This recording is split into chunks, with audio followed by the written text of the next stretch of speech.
At this point Haddonfield needs to be nuked. Carpenter has said he never intended the Halloween franchise to go beyond the first film, and after watching Halloween Ends I agree with that sentiment wholeheartedly. There have been moments over the years of absurdity in the Halloween films, but the idea's David Gordon Green presence here and the fact that they were greenlit takes the cake. This was a dull, illogical, dim-witted affair that did the legacy of Michael Myers a disservice. What in the actual fuck is this movie? This is how y'all end this mid-ass trilogy?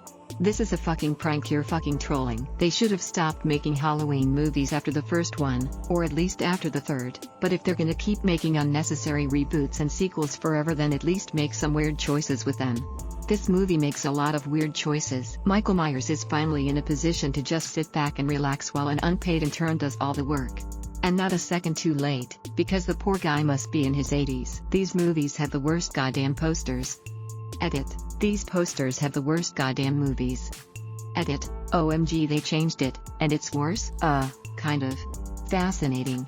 Like, I think that this is actually a pretty good idea for the conclusion of this reboot trilogy, though it quite literally posits the idea that a reboot is a traumatic generational response made by desperate people who have been pigeonholed into a single lane by an uncaring public, but the execution is just silly. Very, very silly.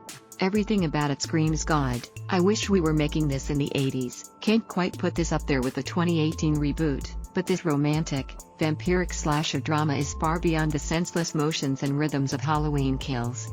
It's purposeful and tragic and unique. David Gordon Green and team have developed a trilogy that honestly doesn't work well at all as a cohesive statement, but each piece is distinctive. With Halloween Ends, the cosmic, fuming life force of Michael Myers in Kills proves to be short-lived. Corey, a Halloween story. How many times do we have to teach you this lesson, old man? Can't tell you if evil did in fact die tonight, but what I can say is that my soul absolutely did. What the hell happened here? David Gordon Green started out so strong with Halloween, giving fans a mean and new brooding look at Michael Myers. Halloween Kills was at least fun and fucking gnarly, but also quickly became tedious with who is actually the monster narrative. But Halloween Ends, the movie that should have taken the mean yet nostalgic approach. Michael Myers should be charged with murder. I almost have to admire how big of a swing it is to do a trilogy full of rote legacy sequel fan service building up to the final showdown and then have 75% of the last movie be about some random dork.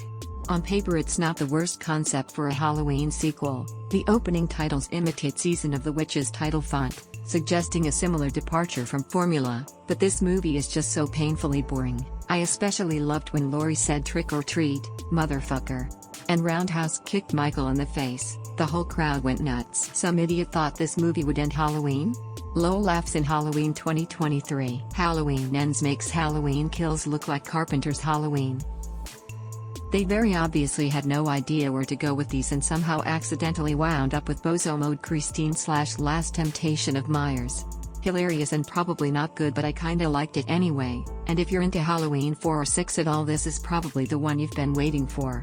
Corey fever is sweeping the nation. There are fan films available for free on YouTube involving Michael Myers seeing his son off on his first day of school and becoming Jim brothers with Frederick Krueger that are more convincing and substantial on a simple narrative level than what happens in this movie. This was ass and a massive disrespect to the characters of Michael Myers and Laurie Strode. 1.5 stars strictly because some of the kills were brutal and the first death of the movie genuinely caught me off guard. Evil died tonight. Along with anything resembling a good story. Effectively the rise of Skywalker of the Halloween movies, as it's a completely underwhelming end to a decades-old saga.